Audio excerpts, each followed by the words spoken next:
Hola a todos, ¿cómo están? Bienvenidos a este nuevo conversatorio de epanews.cl, el cual lleva por título La Casa de Perros en Chile, análisis jurídico y legislativo de una medida sin sentido.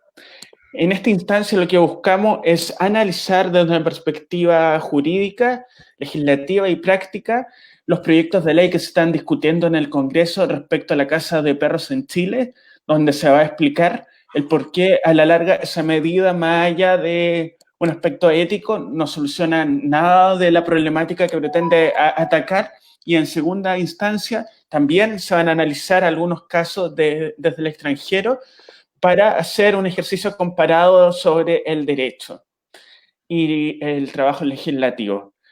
En este contexto nos acompaña, por un lado, Diego Montesinos y María Isabel Pavés, ambos de Derecho y Defensa Animal. ¿Cómo están, estimados? Bien, muchas gracias por la invitación. Sí, muchas gracias por la invitación, Luis Felipe.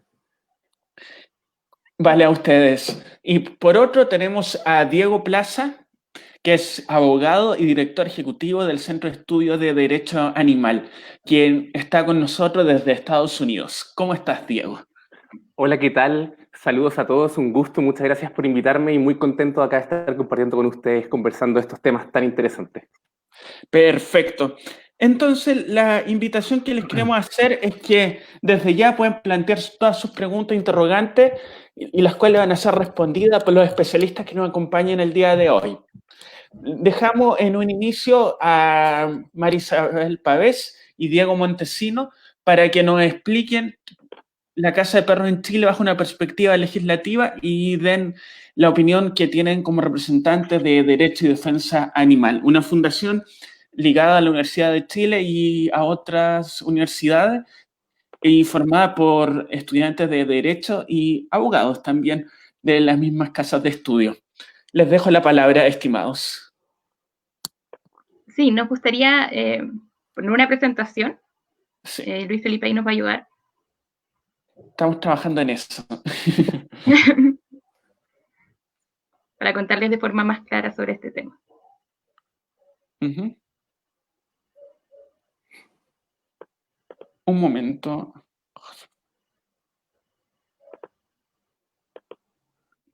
Ahí.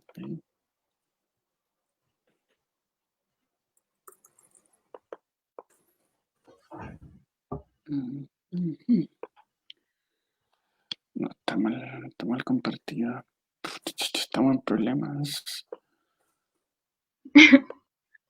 Un momento, estamos en problemas. Ahí. Por mientras, presenten ustedes qué es la Fundación Derecho y Defensa Animal, mientras solucionamos el pequeño inconveniente. Perfecto. Bueno, la Fundación Derecho y Defensa Animal es una fundación formada en el año 2014 por, en ese entonces, estudiantes de la Facultad de Derecho de la Universidad de Chile. Con el tiempo fuimos expandiendo nuestras fronteras para integrar a distintos miembros de otras universidades. Nuestro trabajo se centra principalmente en tres áreas: jurídica, legislativa y académica.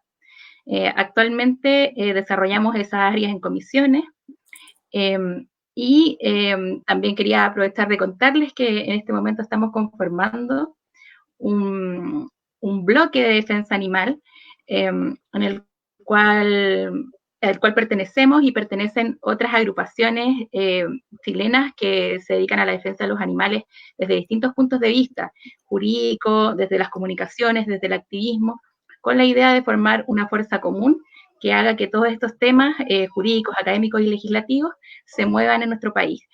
También SEA Chile, la cual es parte de Diego Plaza, también es parte de este bloque, y queremos transmitirles a ustedes que sigan nuestras redes, que sean parte de esto para que podamos en conjunto mover el animalismo en Chile.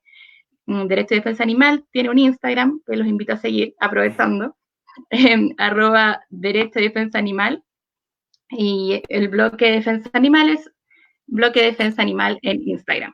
Entonces podemos partir con la diapositiva siguiente, porque yo iba a decir esto en esta diapositiva. Así que... Perfecto. Logramos solucionar los inconvenientes técnicos. Entonces ahora empezamos de lleno con la presentación de los representantes de Fundación Derecho y Defensa Animal. Bueno, primero, tengo totalmente claro que las personas que están viendo esto, no todos estudiaron Derecho, algunos no son de Chile tampoco, entonces primero vamos a dar un contexto general de la situación. Cuando uno habla de ley de caza de perros, suena un poco extraño, ¿no? Como, ¿qué estamos entendiendo? O sea, una ley que permite cazar perros. Bueno, lamentablemente esto es efectivo y este es el problema central que nos trae a conversar acá. La ley de caza es una ley aparte. La ley de caza es una ley que establece taxativamente las especies que pueden ser cazadas, literalmente, por distintos motivos principalmente con respecto a temas de ecosistema. Pero a lo largo del tiempo se ha querido incluir a los animales de la especie canina en esta lista taxativa. ¿Por qué? ¿Por qué alguien querría incluir a los perros en una ley como la ley de caza? O en otros cuerpos normativos que hagan posible la caza de perros. Esto ocurre porque parte de la ciudadanía manifiesta una problemática. Esta problemática es que su ganado, que los animales con los que comparte se ven afectados en su vida por otros animales. Y ellos lo atribuyen a que estos animales son perros. Perros que ahora vamos a entender las distinciones de los perros, porque legalmente se hacen distinciones entre los perros. Pero quiero que se entienda primero el contexto, que a un grupo ciudadano manifiesta esta problemática que existe, que es real, en la cual se afectan sus actividades económicas o sus vidas o las vidas de sus familias por la intervención de otros animales. Entonces, te pido, Luis Felipe, si puedes pasar a la siguiente. Bueno, vamos a tener que distinguir primero legalmente entre conceptos que son muy fáciles de confundir y que es súper importante que todos entendamos cómo funcionan en Chile. Existe el concepto, por un lado, de perro comunitario, de perro callejero, perro abandonado también. Estos conceptos, el perro perdido, también el animal perdido, estos conceptos están establecidos en la Ley 21.020 o Ley de Tenencia Responsable de Mascotas, más conocida como Ley Cholito. El perro comunitario es este típico perro que es de todos, pero no es de nadie. O sea, que pulula por la villa, que da vueltas, que tiene su casita, que le dan comida a algunos vecinos, pero que no tiene un dueño fijo. Por otro lado, el perro callejero lo vamos a entender como el perro que tiene dueño, pero que su dueño le abre la puerta en la mañana, se va de vacaciones y no se lo lleva, y lo entra cuando le da ganas. Entonces, este es un perro callejero, un perro que tiene dueño. Tenemos que hacer esta distinción.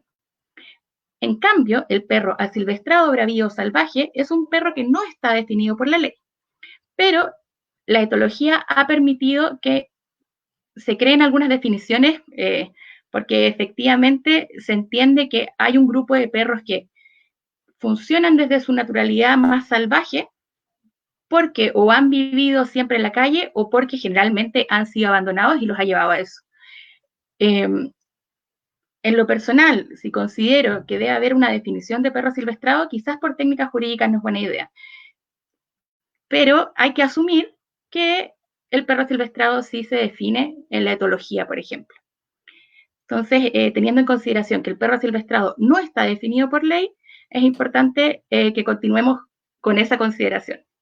Entonces, te pido que avancemos, Luis Felipe. Ok. Ahí está la nueva diapositiva. Bueno, desde el año 2013, 2014-2015, se buscó solucionar esta problemática porque esta parte de la sociedad se manifiesta interesada en solucionar esto y no tampoco podemos negar que el problema realmente existe. O sea, hay un problema que hay que solucionar. ¿Cuál es el tema? La solución que se busca para esto. Por una parte, el Poder Ejecutivo, con su potestad reglamentaria, tiene la capacidad de resolverlo. También el Poder Legislativo puede resolverlo mediante proyectos de ley. Pero hasta ahora, los proyectos que se han presentado son absolutamente insuficientes y crueles, simplistas. O sea, lo que nos lleva a el simple concepto de solucionar esta situación que genera una problemática social, en simplificarlo en una ley de caza, cuando este problema tiene atrás muchas aristas que hay que considerar, muchos recursos que hay que invertir, y bueno, los chicos más adelante van a hablar un poco más en detalle sobre eso. Entonces, este primer intento de hace poco tiempo fue entre el año 2013, 2014 y 2015, con un decreto que se intentó, que se buscaba modificar el reglamento de la ley de caza, con la intención de incluir a los perros en esta lista taxativa de especies que podían ser cazadas, o sea, simplemente cazadas.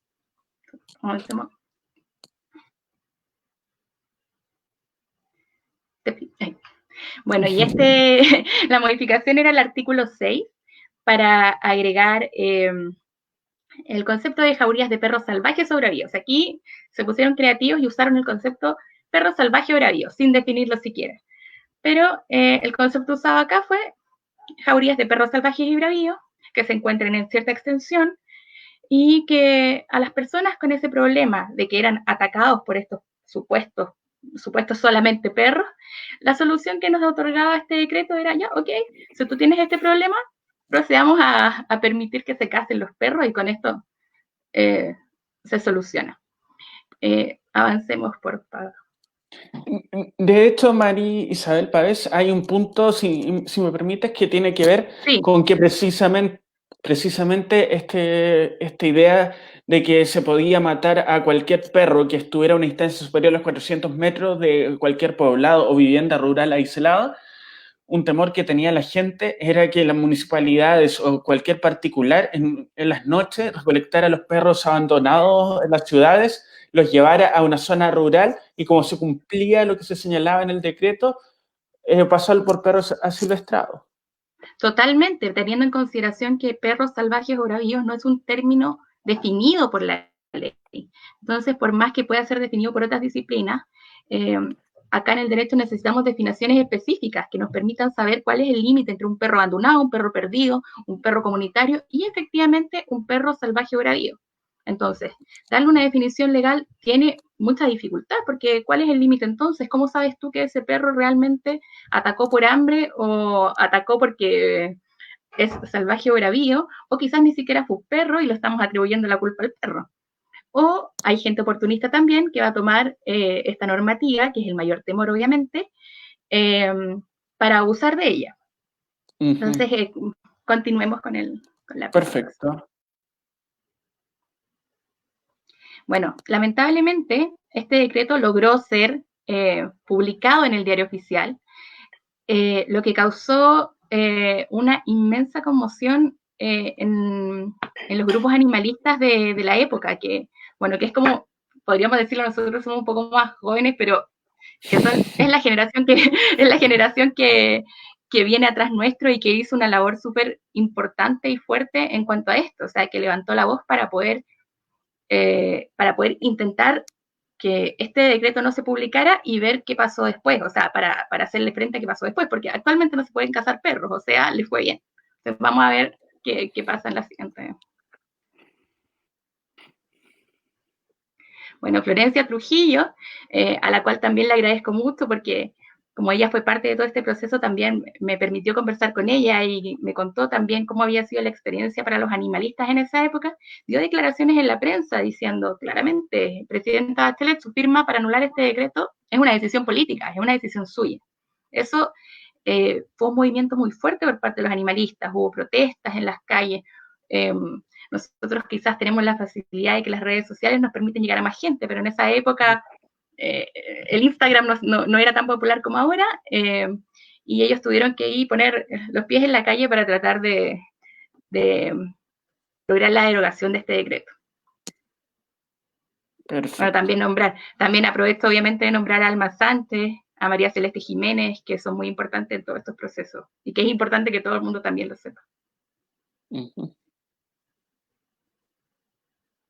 Vamos a ¿Qué pasó con este decreto entonces? Como les contaba, el movimiento social y estas 3 abogadas más un conjunto de gente se manifestó lo suficiente como para lograr definitivamente la derogación de este decreto. Y como movimiento, podemos pasar a la siguiente diapositiva, ¿no? Como movimiento logramos salir airosos de esta situación contra todo pronóstico. Lamentablemente, en el año 2018 se ingresó el boletín 12.271-01 por vía legislativa ahora. porque lamentablemente parece que la clase política no aprendió que la solución no era esa, después de que los movimientos animalistas, con etólogos detrás, con abogados detrás, comprobaron que esa no era la solución, que la solución no podía ser simplista, llegar y cazar animales. Vuelven a presentar un proyecto que busca modificar la ley de caza, que establece que el perro asilvestrado es una especie exótica que debe estar en esta lista taxativa, y se atreven a definir perro asilvestrado. ¿Qué sucedió con este proyecto? Ahí está. Y tenemos que estar muy atentos a saber qué va a pasar con él. Porque pese a que este no es el proyecto del que vamos a hablar, o sea, el proyecto que actualmente nos preocupa, este proyecto está ahí. Y no nos tenemos que olvidar que no ha dejado de estar ahí. Entonces, tenemos que estar todos atentos a esta situación. Entonces, ahora, bueno, Diego les va a contar sobre el proyecto actual que nos genera problemas. Sí. Hola, muy buenas tardes. Primero que todo, gracias por estar en esta transmisión. Yo en esta pasada les voy a hablar sobre el proyecto actual, que es el boletín número 12.411-11. Este proyecto de ley que se discutió el lunes pasado en la Comisión de Agricultura del Senado. Por favor, Luis Felipe. Ok. Sí. Este proyecto fue ingresado, como bien indica la lámina, el 31 de enero de 2019. O sea, hace más de un año que este proyecto estaba pululando en el Congreso. Y el objetivo de este proyecto es permitir que las municipalidades dicten ordenanzas que estén orientadas al control de los perros asilvestrados. Como bien pueden ver en la lámina también, fue presentado por un grupo de senadores, entre los que se encuentran Felipe Arboga, Laura Lizalde, Carmen Gloria Aravena, Jimena Rincón y Adriana Muñoz. Hay una cuestión que es muy relevante sacar a colación, que es que en un primer momento este proyecto de ley estuvo, o se puede decir como cayó, en la Comisión de Salud del Senado. Sin embargo, se decidió que este proyecto se iba a discutir mejor en la Comisión de Agricultura. Y eso fue precisamente lo que pasó el lunes pasado. Ahora, ¿por qué es importante al menos conocer este antecedente? Es porque a pesar de que en las comisiones que tiene el Senado y cuando se discuten proyectos de esta naturaleza, a los animalistas no le va muy bien, en la Comisión de Agricultura está compuesta por 3 de los senadores que ingresaron a este proyecto. Por ende, eso, desde un punto de vista estratégico, le iba a permitir a este proyecto de ley tener una tramitación más rápida y, por ende, finalmente convertirse en ley. Por eso es importante tener esto en cuenta, porque al final se dio básicamente una cuestión estratégica para que este proyecto avanzara más rápido y permitir lo que nos trae a colación, que es la matanza de perros asilvestrados. Pasemos a la siguiente diapositiva. Como bien dijo Isa en un principio, sería injusto no reconocer que la existencia de perros callejeros o perros vagos o perros asilvestrados genera problemas, porque en verdad sí genera problemas. Y entre los argumentos a favor que sustentan este proyecto y los que también están en el mismo proyecto de ley y en la discusión que se dio en la comisión el lunes pasado, aquí resumimos 4. Básicamente hay un tema de salud pública, principalmente debido a las enfermedades que transmiten estos animales.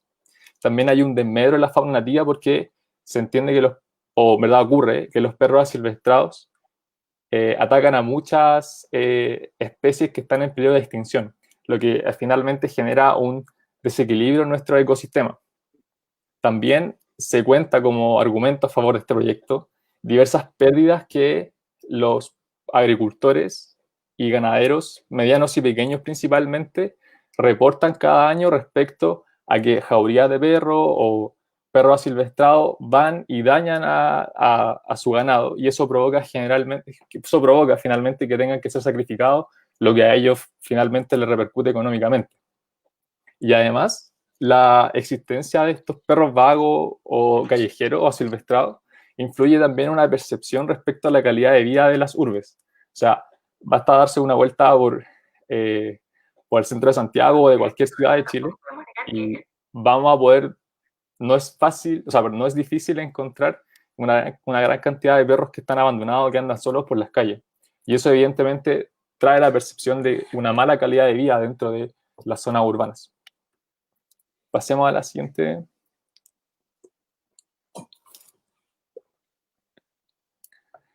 Dicho lo anterior, el proyecto de ley lo que busca modificar es la Ley 21.020, que es la denominada Ley Cholito. En particular, busca modificar el inciso segundo del artículo 7 de esta ley. En este artículo se compone de dos incisos. En el primer inciso, la ley obliga a las municipalidades a dictar ordenanzas respecto a la tenencia responsable de los animales, ¿cierto? Y que va a regir dentro del límite comunal. Sin perjuicio de eso, esas ordenanzas no pueden utilizar como método de control de población animal el sacrificio de animales o la matanza de animales. Eso es lo que actualmente tenemos en la ley Cholito. Lo que este proyecto viene a innovar, viene a agregar, es que el sacrificio o matanza de animales solo puede admitirse como método de control de población animal mediante ordenanzas municipales si es que se pone en peligro la seguridad de las personas o especies protegidas, que precisamente se relaciona con los argumentos que hemos visto anteriormente. Pasemos a la... Entonces, para poder situarnos bien en los problemas de este proyecto, es necesario entender que las críticas que nosotros le hacemos, y también fueron parte de las críticas que se hicieron en la misma comisión, la discusión que se dio el lunes pasado, dicen esencialmente con aspectos jurídicos. En primer lugar, el tema de las ordenanzas municipales. Actualmente en Chile existen 345 municipios, y eso nos abre la posibilidad a que existan 345 ordenanzas municipales, cada una definiendo lo que se le antoje, determinando qué es un perro silvestrado, quién realiza esa calificación, determinando un montón de cuestiones que no permite que exista cierta uniformidad respecto a solucionar este problema tan grave que tenemos.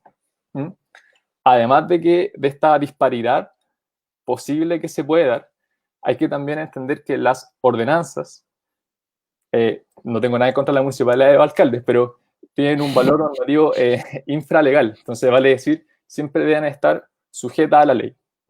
Desde ese punto de vista, no tenemos leyes que hablen o que se enfrenten derechamente al problema de los perros silvestrados. Por ende, las ordenanzas tienen un espacio para fijar contenidos que no están en la ley. Sumado a eso, las ordenanzas no están sujetas a un control de legalidad por parte de la Contraloría General de la República. O sea, en este caso, el Contralorito poco y nada puede hacer al momento de dictarse una ordenanza, ¿ya? La única forma de poder controlar que la ordenanza esté conforme a la ley es mediante un control ex post o posterior, ya sea mediante un reclamo de ilegalidad, por ejemplo, o derechamente pedir a la Contraloría que se pronuncie respecto a la ordenanza. Lo que genera muchos problemas porque, siendo bien realista, la discusión de una ordenanza es muy poco conocida dentro de la sociedad civil. En general, lo que ocurre es que los proyectos de ley o decretos son los que más se conocen a nivel nacional. Pero el proceso de elaboración de una ordenanza, que es básicamente la dictación de una norma por parte del alcalde junto con el acuerdo de los concejales, no es muy publicitado. Entonces, uno viene a enterarse de la existencia de esta ordenanza cuando ya está publicada, cuando ya está rigiendo. Entonces, la sola existencia de un control posterior a su dictación permite que la ordenanza, durante un tiempo, mientras se resuelve este control posterior, siga operando. Y evidentemente eso genera bastante perjuicio, porque ya sabemos que se deja un amplio criterio para poder determinar muchas cuestiones respecto a la matanza o sacrificio de estos animales. Otra cuestión bien relevante también dice relación con que lo que este proyecto de ley hace es modificar la ley Cholito. La ley Cholito es una ley que está destinada a regular y a reglamentar la ley de tenencia, una tenencia responsable de animales, ¿ya? Y los objetivos de esta ley, que está en su artículo 1, uno de esos objetivos es precisamente proteger la salud y bienestar de los animales. Entonces, ese objetivo que está en la ley no se condice en lo absoluto con un proyecto que busca básicamente generar espacios para poder derechamente matar a animales, con todos los problemas que ya vimos respecto a que eso implique que esté en una ordenanza municipal. Otro tercer punto, y esto es una cuestión netamente de técnica legislativa, es que el proyecto que estaba y que vimos anteriormente, en la lámina anterior, no define lo que es un perro asilvestrado. Entonces, insisto con el punto, solo desde un punto de vista de técnica legislativa, es muy deficiente presentar un proyecto de ley que incluye algún concepto, pero que no lo define, o que lo deja al arbitrio, en este caso, de ordenanzas municipales, que ya resumimos todos los problemas que tenía este tipo de medida. Pasemos al... Diego, Dígame. en este sentido, creemos que es importante dedicarle un poco más de tiempo al punto 2. No se condice con el objetivo de la ley 21.020, ley de tenencia responsable, en el sentido de que, en palabras simples, la ley de tenencia responsable en su artículo número 7 establece que no se puede aplicar el sacrificio a los animales como método de control poblacional. Y como hemos visto tanto en la explicación tuya, Diego Montesino, como de Mari Isabel Pavés, a la larga, al no estar definido en forma expresa ni la figura del perro silvestrado, ni tampoco los límites y la forma en que se aplicaría la supuesta caza que proponen en el proyecto, es algo que queda muy abierto y en otras palabras también representa un retroceso bien importante de todo lo que se ha logrado, porque es como volver hacia atrás unos 10, 15 años, hablábamos el otro día con algunos abogados. Exactamente. Y complementando lo que dices, el permitir este tipo de proyectos o este tipo de soluciones, entre comillas, no hace más que cristalizar una política pública de tenencia responsable de animales que ha sido bastante deficiente a lo largo de muchos años, prácticamente toda la historia de Chile. Recién hace 3 años tenemos una ley que habla exclusivamente o prioritariamente sobre tenencia responsable de animales. Entonces, no debemos cambiar el foco, no debemos retroceder, sino que debemos avanzar. Así es. Y hablando de avanzar, ¿avanzó con la diapositiva? También.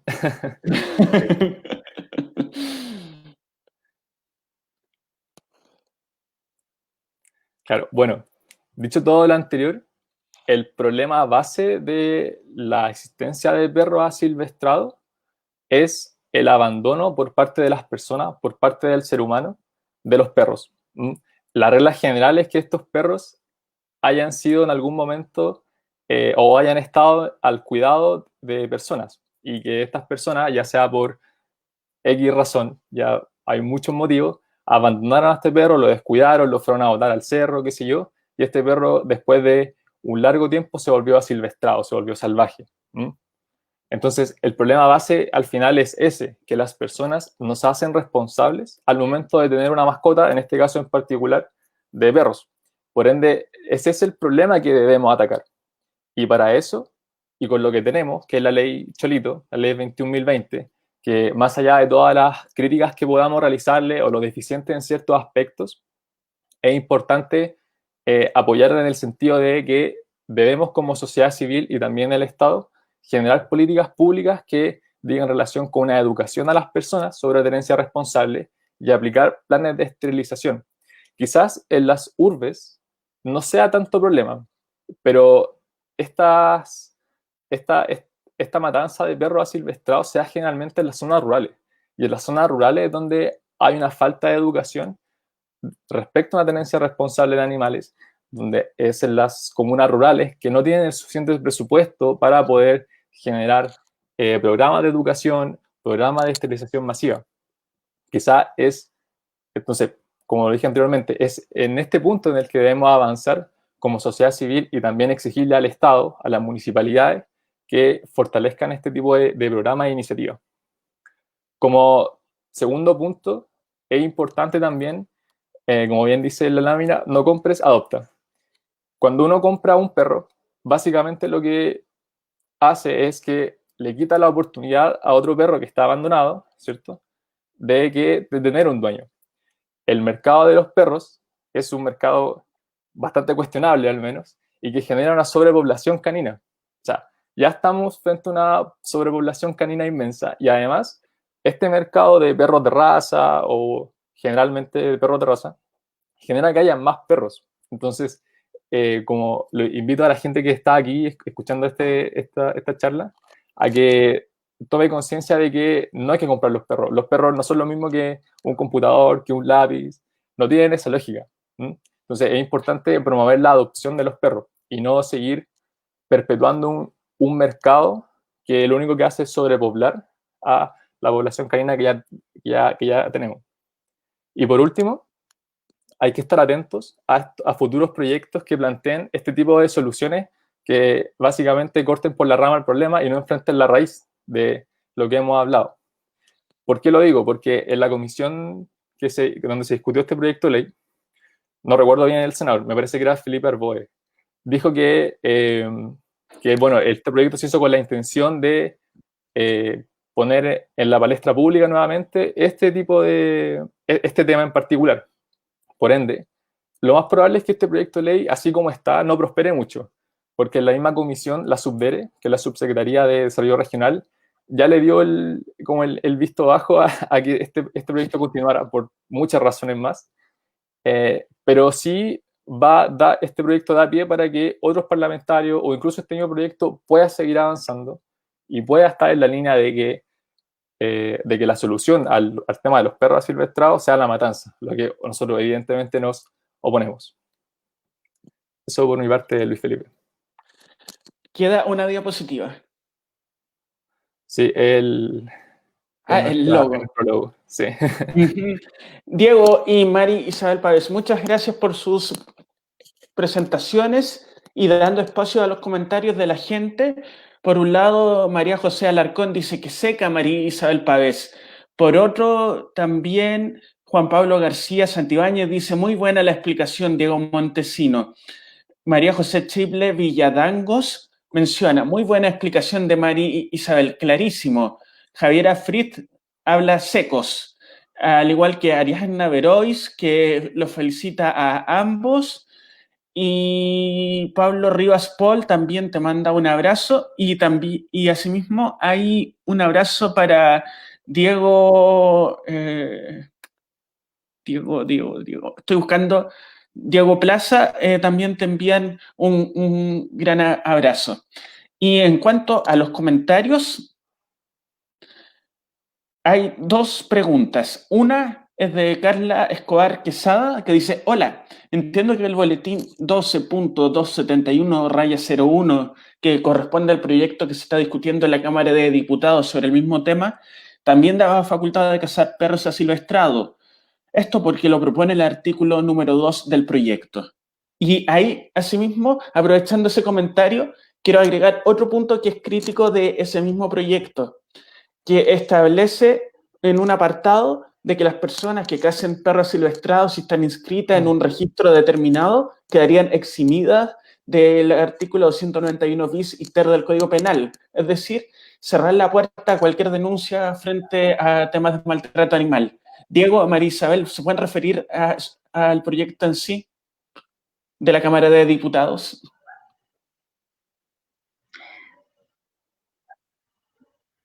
Bueno, con respecto a este proyecto en particular, lo que mencioné al final creo que es importante volver a recalcarlo. O sea, es un proyecto que quiere modificar la ley de caza para permitir la caza de perros y que no sea archivado, que está ahí presente.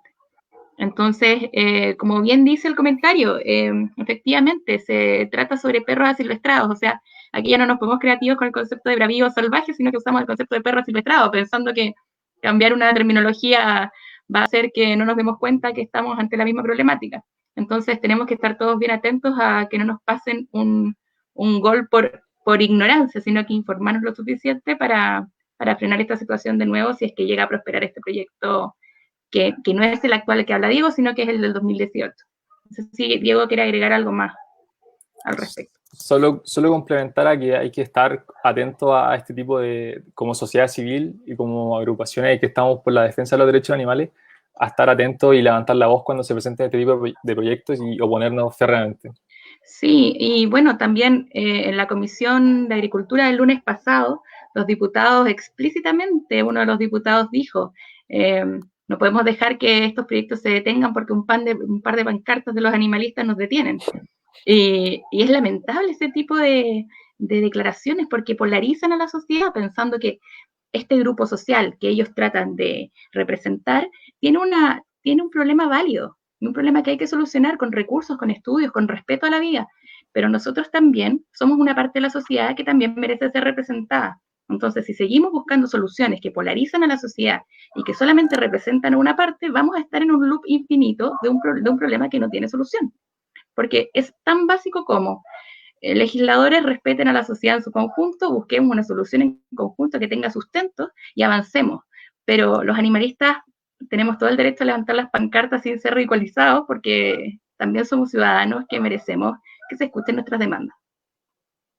Es verdad. Y complementando tus palabras, María Isabel Pavés, Javiera Fritz menciona, al final les traspasamos la responsabilidad, bien digo, a los perros por fallas humanas. Exactamente, porque al final del día los perros tienen todo el derecho a su naturalidad como animal, a vivir también y coexistir con nosotros, pero ya nosotros formamos una sociedad que funciona con ciertos códigos y nosotros somos los que tenemos que resolver la forma de cómo integrarlos de la mejor forma y no cortar por soluciones absurdas como simplistas como la casa de perros, que son producto especialmente del abandono, obviamente. Sí, y hay otro comentario. Pronto le vamos a dar el pase a Diego Plaza para que veamos esta misma situación, pero a nivel mundial.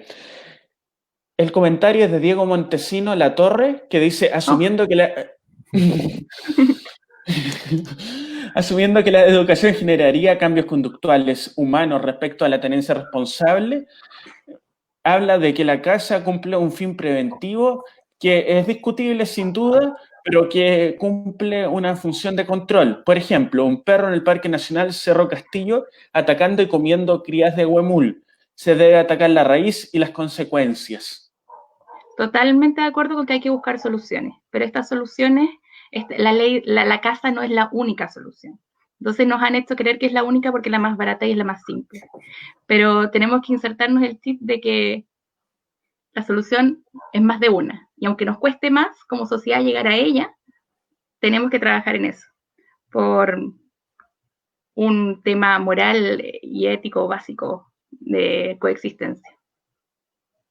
Así es, y también por una razón práctica, porque, ok, podemos matar a todos los perros en X lugar rural, pero al poco tiempo, y eso no lo decimos nosotros, lo dicen muchos estudios, porque el nicho ecológico queda vacío, van a llegar otros perros, o sea, va a ser un cuento de nunca acabar. Perros y otros animales también, porque acá estamos hablando de perros porque estamos simplificando el problema, pero los animales no funcionan así como estos perros de esta especie hacen esto, no es así. Y eso es pan para hoy, hambre para mañana, claramente. Entonces, no es una solución que nosotros vayamos a transar. Perfecto. Gracias, estimados, y ahora le damos la palabra a Diego Plaza, director ejecutivo del Centro de Estudios de Derecho Animal y además abogado, para que nos cuente cómo se ha ido tratando esta temática en otras partes del mundo y así vayamos comparando y viendo posibles soluciones desde el mundo del derecho. Diego, la palabra es tuya. Diego, activa por favor el audio. Ahora sí. Te decía que muchas gracias, Luis Felipe, y gracias a mis colegas por la muy excelente presentación que nos acaban de ofrecer. Vamos a ver entonces algunas maneras en que este problema del asilvestramiento canino ha sido recogida y enfrentada en otros órdenes jurídicos, algunos parecidos al chileno, con soluciones más o menos parecidas, y otras bastante distintas, cambiando absolutamente el paradigma de cómo enfrentar esta clase de problemas. Pero primero que nada, quería hacer algunas ciertas consideraciones que son básicamente opiniones personales respecto a este tema. A veces puede ser difícil diferenciar, un perro callejero, un perro comunitario de un perro silvestrado, sobre todo teniendo en consideración, tal como señalaron mis colegas, que esto no está definido en el proyecto que actualmente se está tramitando. En general, se ha tendido a señalar comparadamente que el perro silvestrado es aquel que vuelve a un estado feral, es aquel que deja de vivir bajo la dependencia y supervisión del animal humano y adquiere comportamientos que están en absoluta desconexión con el ser humano, deja de obedecerle. De manera que algunos etólogos han descrito este proceso como una domesticación en reversa. Eso por un lado. Por otro lado, hay otros que han simplemente señalado de que es complejo hablar de que efectivamente exista un asilvestramiento respecto a los perros, por un lado teniendo en cuenta que la relación simbiótica de dependencia mutua entre el perro y el ser humano data entre 27.000 a 40.000 años de antigüedad, y por otro lado, por cuanto cuando los ordenamientos jurídicos han intentado el tema de los perros asilvestrados, ha tenido lugar con ocasión de daños a la propiedad privada o a la fauna endémica de los lugares. Es decir, de alguna u otra forma está este animal alimentándose o utilizando indirectamente al ser humano, ya sea para servirse de su ganado o de especies protegidas que están en una determinada reserva, por ejemplo, etcétera. De manera que sería complejo para algunos, porque es discutible que efectivamente se produjera el asilvestramiento canino. Ahora, al margen de estas consideraciones etológicas, que evidentemente no es mi área, cabe señalar de que en realidad, si queremos ver cómo se ha tratado comparadamente esto y encontramos un ordenamiento jurídico que haya enfrentado jurídicamente el asilvestramiento canino, generalmente son ordenamientos jurídicos en que las decisiones políticas, básicamente las políticas que se han adoptado históricamente para hacer frente al problema de la superpoblación canina, han fracasado. ¿Por qué? Porque básicamente en aquellos ordenamientos jurídicos exitosos manejando el problema de la superpoblación canina no tienen el problema de la feralización o del asilvestramiento canino y ergo no tienen leyes o regulaciones que enfrenten estos temas. Es un tema a tener en cuenta. En segundo lugar, en Chile, si estamos discutiendo acerca de qué hacer con los perros silvestrados, es un síntoma del fracaso de las políticas estatales desde antaño en tratar el tema de la superpoblación canina. Y por otro lado, el considerar de que la solución para esto es matarlos es absolutamente inhumana, ineficaz y cruel, como vamos a ver a continuación. No hace nada más que esconder el problema, intentar bajar sus proporciones o los prejuicios que este está causando, sin abordar en absoluto el problema de raíz. De manera que básicamente es un loop infinito y que nunca se va a poder solucionar con la mera ejecución de estas especies. Y además, por lo demás, que es absolutamente especista, porque, por ejemplo, decimos, ok, acá hay un individuo no humano que está afectando fauna endémica, que es verdad que sucede, o están afectando la propiedad privada de un ser humano, entonces hay que matarlo. Imagínense tomáramos esa decisión respecto a los seres humanos, sería absolutamente inaceptable, pero la única razón por la cual nos parece razonable, o al menos no cuestionable, es por el especismo, es porque estamos anteponiendo el derecho de propiedad, nuestro derecho a un medio ambiente equilibrado, o nuestros propios intereses individuales humanos por sobre la vida o la integridad física de los animales no humanos. Vamos a ver entonces cuáles son las soluciones que se han adoptado. Una de las soluciones quizás más clásicas, que es la que se está barajando en Chile y la que ha tendido a ser adoptada en algunos ordenamientos jurídicos hispánicos, por así decirlo, es la ejecución o la erradicación o el sacrificio, como se señala de manera más elegante, de los animales.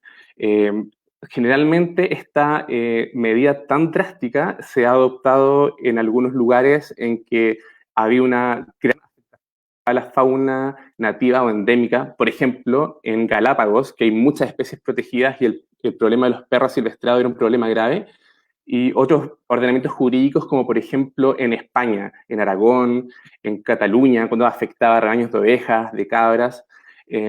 De todas formas, en España es súper diferente dependiendo de la comunidad autónoma de que se trate. En algunos lados simplemente se da la autorización de caza, se ponían jaulas y luego no se regulaba mucho qué es lo que pasaba con el perro una vez capturado, que se le ejecutaba.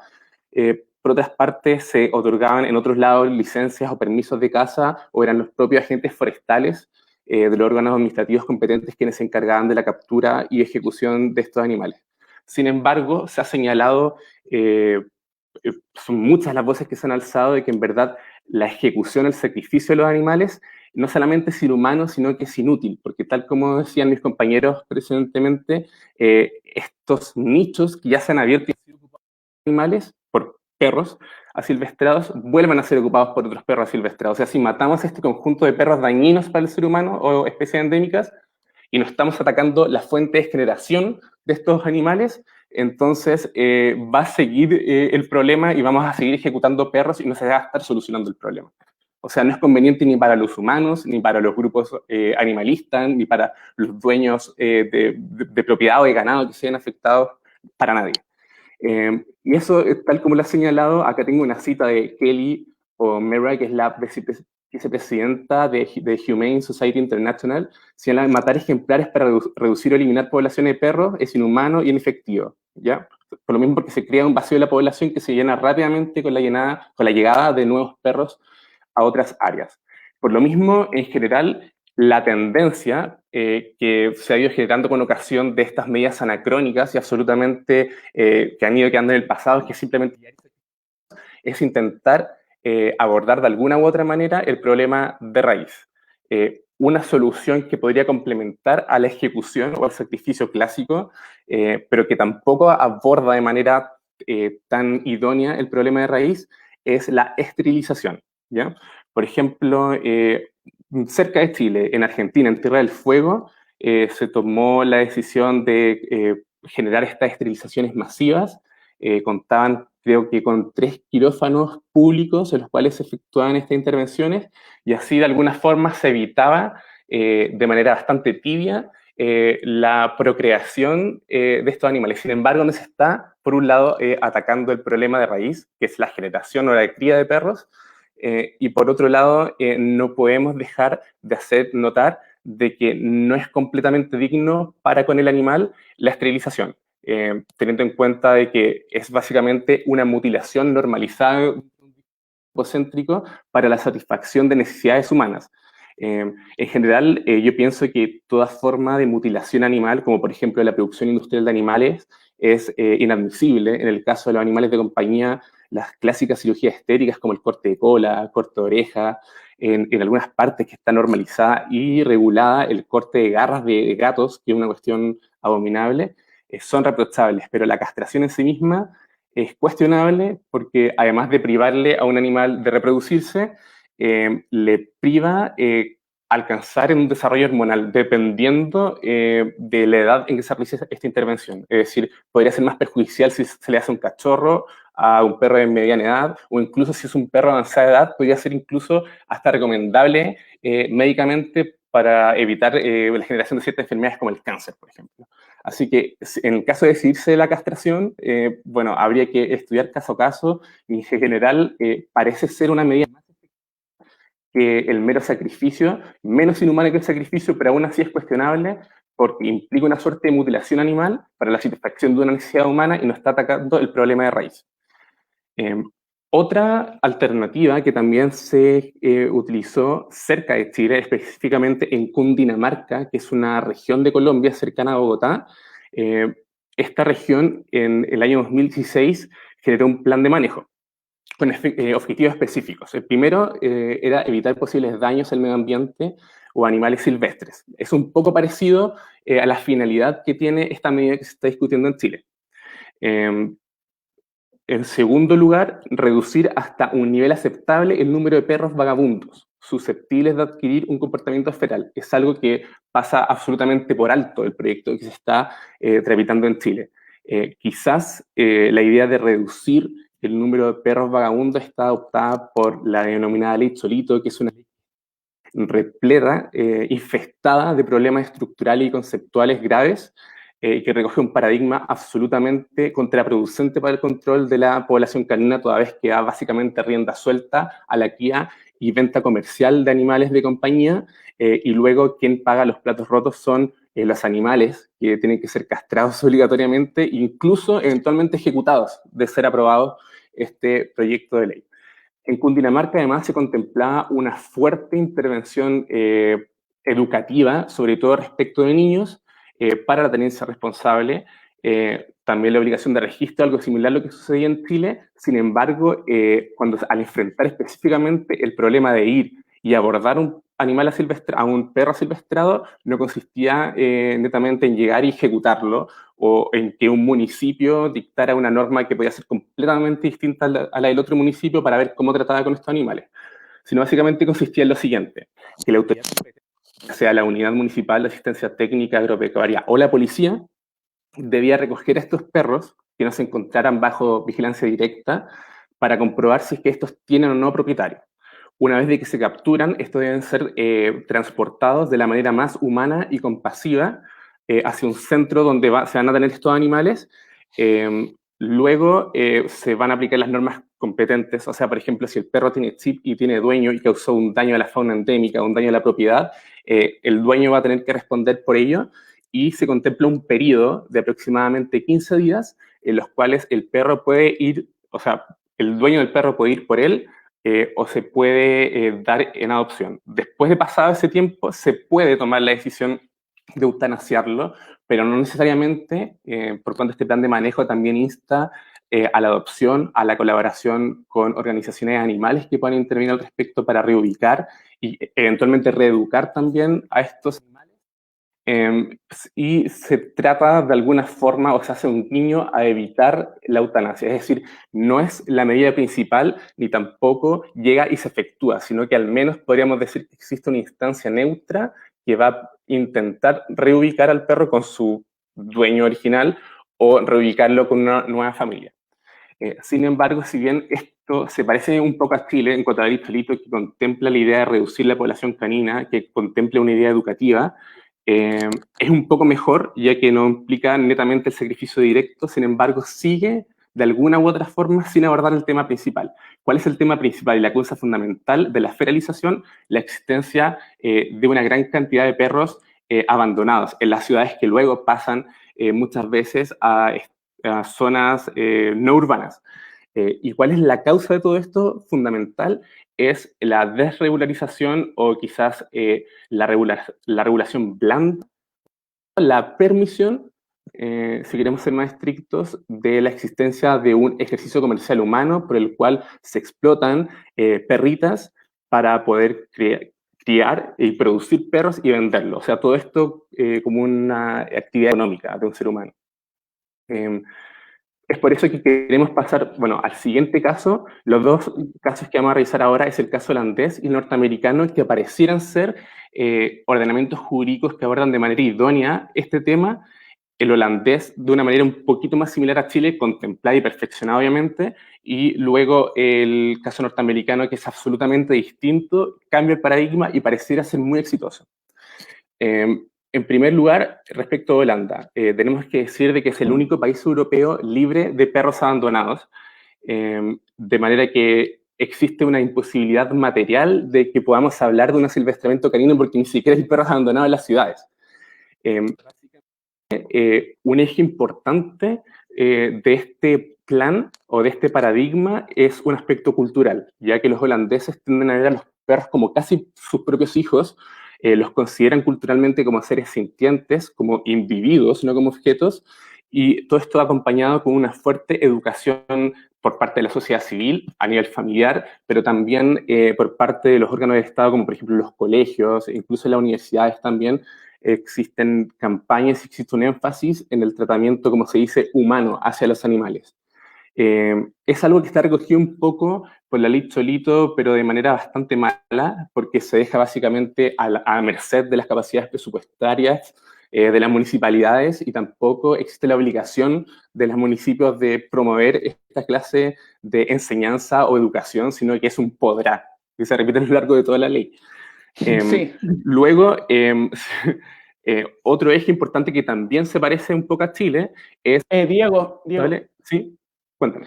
En ese sentido, la ley de tenencia responsable sí tiene elementos positivos, sin duda, pero también se puede resumir como un conjunto de buenas intenciones que dependen de la voluntad política, dependen de que si hay presupuesto, dependen de muchas cosas. Claro, eso por un lado, pero también tenemos que ver de que es una ley absolutamente antropocéntrica. Si ustedes leen el artículo primero, tiene 4 fines y solamente uno se refiere a los animales, y ni siquiera es a los animales en general, sino a los animales de compañía. Y no solamente a los animales de compañía específicamente, sino a los animales de compañía a través de la tenencia responsable. O sea, el objeto de protección animal es absolutamente sesgado y pequeño, es una pequeñita isla de todo el gran universo de animales, y además el gran problema, fundamentalmente, además de lo que señalabas tú, Luis Felipe, de todas estas buenas intenciones, es que da muchas posibilidades al ejercicio comercial de la reproducción de perros y luego traspasa el costo de la superpoblación canina al perro. La castración, que es una mutilación grave, y respecto, en este caso, eventualmente, en caso de aprobarse este proyecto de ley, mediante la ejecución. Pero bueno, en ese sentido, la idea de la tenencia responsable y la esterilización es recogido por el modelo holandés y que también se parece al chileno. Pero acá empezamos a encontrar las diferencias, obviamente en el aspecto cultural, en que la educación o las acciones educativas son efectivas. Esto une obviamente una mayor cantidad de recursos, no podemos no podemos dejar pasar por alto eso. Pero vamos a las penas. En Chile, en general, dependiendo de cómo se perpetúe el delito de maltrato animal, las penas pueden ir entre 61 días a 3 años. Obviamente casi nunca aplican los 3 años. En Holanda son 3 años de prisión, y eso es así, ¿ya? En caso de abandono. Las multas.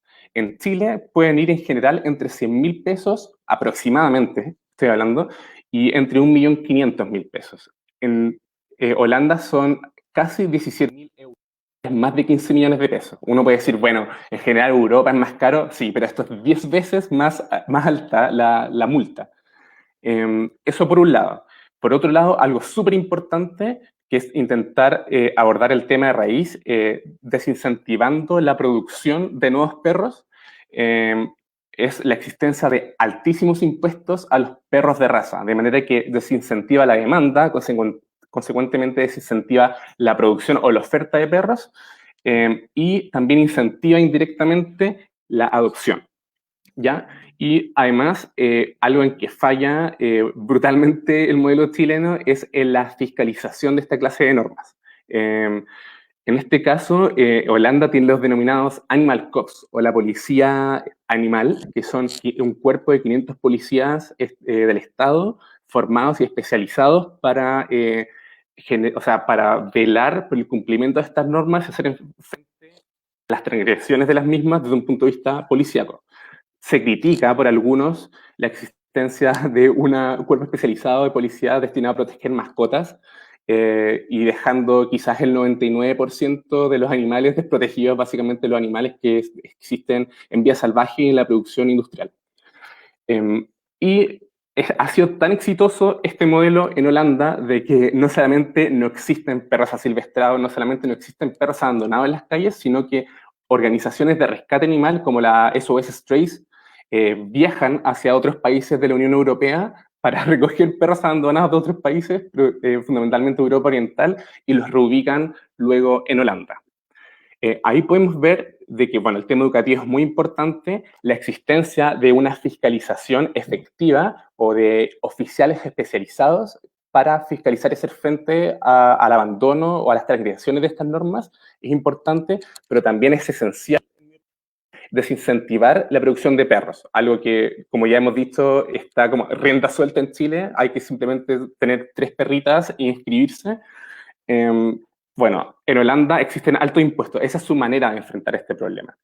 Y ahora finalmente vamos a pasar a Estados Unidos, que quizás es el paradigma más diferente al chileno y el más radical. Ellos abordaron de una manera absolutamente distinta este problema.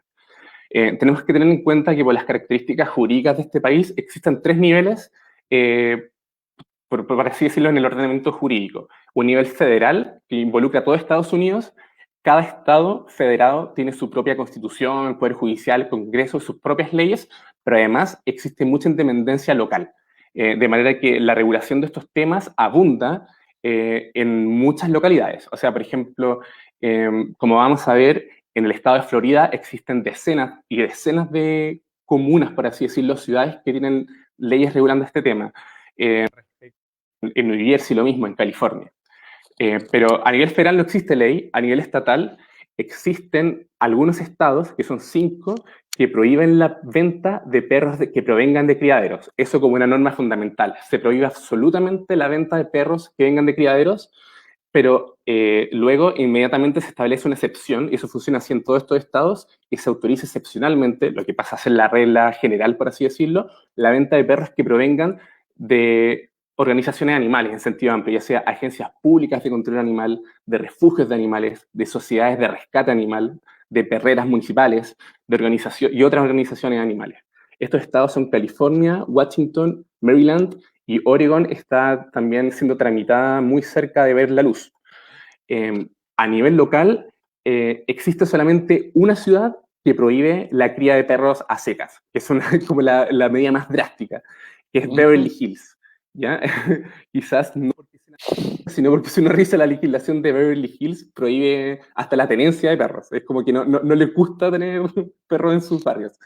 Y es muy caro tener una licencia de perros. Pero fuera de esa excepción, ese caso excepcionalísimo, existen decenas y decenas de ciudades a lo largo de todos los Estados Unidos, fundamentalmente en New Jersey, California y Florida, que prohíben la venta de perros que provengan de las puppy mills o de los criaderos, o que son centros específicamente destinados a reproducir perritas de raza para venderlas. Lo más interesante de esto, y en comparación con Chile, de que, como dije, uno tiene 3 perritas, se inscribe y puede hacerlo, la ley Solito que incluso reconoce a la cría de perros de backyards, como dicen los norteamericanos, o en los patios traseros. O sea, ni siquiera hay que tener un local especialmente habilitado para ello. O sea, uno en su casa puede tener 3 perras y inscribirse como un criador, ¿ya? Eso por un lado, y se le traspasa al animal mediante la castración. Existe la obligación de entregarlo castrado. Acá en Estados Unidos absolutamente inverso. Se prohíbe la venta de perros de criaderos y solamente en Washington, en el estado de Washington, es obligatorio castrarlos. Es decir, la castración obligatoria de un animal que se entrega en venta, que viene de una organización de rescate animal, no tiene que obligatoriamente ser castrado. Es decir, acá podemos apreciar una política en que el ser humano ha puesto a estos animales en una situación de peligro. El ser humano en general a nivel mundial intenta traspasar el costo castrándolo o ejecutándolo, pero acá en Estados Unidos es el ser humano que comprende esto y asimismo se regula y asimismo dentro de su sociedad prohíbe el ejercicio de esa actividad económica que está causando este problema. Intenta de la menor medida posible traspasarle este costo a los animales. Respecto a la fiscalización, acá varía de estado en estado. Generalmente es común de que las policías estatales y también locales como los sheriffs, por ejemplo, tengan oficiales que sean especialmente capacitados para apreciar, para entender los elementos de los delitos de maltrato animal o de abandono y para poder velar por el cumplimiento de las normas y sus transgresiones. Esto sobre todo en los estados del medio oeste, que son rurales y que están acostumbrados a la producción de animales como una actividad esencial en sus economías. Pero también lo interesante es que no solamente son agentes oficiales del Estado en un sentido amplio, ya sea del Estado federal, de los estados federados y también de las localidades los que pueden fiscalizar, sino también son privados. Es decir, la fiscalización de esta clase de normas es compartida por el Estado y junto con la sociedad civil. Una solución que sería bastante interesante, sobre todo en ordenamientos jurídicos con el chileno, en el que pareciera que el Estado ha fallado al intentar fiscalizar y velar por el cumplimiento de estas normas. Así, por ejemplo, la Humane Society a lo largo de los Estados Unidos u otras organizaciones humane, organizaciones de cuidado y que velan por la dignidad animal, tienen profesionales especialmente capacitados para comprender estos delitos, fiscalizar y velar porque los transgresores sean llevados a la justicia. Y aún más, ¿sí? Cuéntame. En ese sentido, frente a lo que tú estabas comentando de esta fiscalización de las reglas de protección animal, tanto el sector público como privado, para que los privados puedan fiscalizar, tienen que estar certificados por el sector público. ¿Cómo es ese proceso? Y en segundo término, esta fiscalización conjunta entre privados y el sector público, ¿se da por una iniciativa propia del Estado o hay algún mecanismo legal que presiona a que el Estado se abra a que los privados también puedan fiscalizar? Bueno, esto Disculpe, quizá hay que... quiero tomar la palabra posteriormente a que responda Diego Plaza, para hacer una acotación también. Bueno, Esto quizás se puede entender de mejor forma viendo la idiosincrasia norteamericana y cómo se formó el Estado norteamericano, que básicamente un grupo de personas que se está escapando del poder monárquico de Inglaterra y que, bueno, básicamente valoran mucho la libertad local frente al poder estatal concentrado. Y es por eso que existe la defensa muy férrea de las potestades locales, me refiero a los estados federados, incluso las localidades. Existe incluso una descentralización de la policía en sheriff, algo muy notable, digno de estudiar, y básicamente está la idea de que si el Estado no hace algo bien, o desde el otro punto de vista, si es que la sociedad civil puede hacer algo bien antes que lo haga el Estado, esa tarea debería desarrollarse desde abajo hacia arriba o debería al menos compartirse. Entonces, básicamente, en distintos estados existen distintas organizaciones que son grandes, están especializadas en cuidar animales, en reubicarlos, entregarlos en adopción. Ellos se pueden certificar dependiendo de las características legales del estado en que se trate. Y, por ejemplo, no sé, por la Humane Society de Oregon puede tener, estoy inventando, 20 oficiales certificados, se le abre un perfil y ellos se considera igual como que, por ejemplo, si el oficial va, por ejemplo, donde está un caballo, está desnutrido, está sin agua, él lo puede certificar y actúa como ministro de fe, tal como un carabinero podría certificarlo con su autoridad en caso de ser testigo de características que revistan el carácter de delito. Circunstancias que revistan el carácter de delito.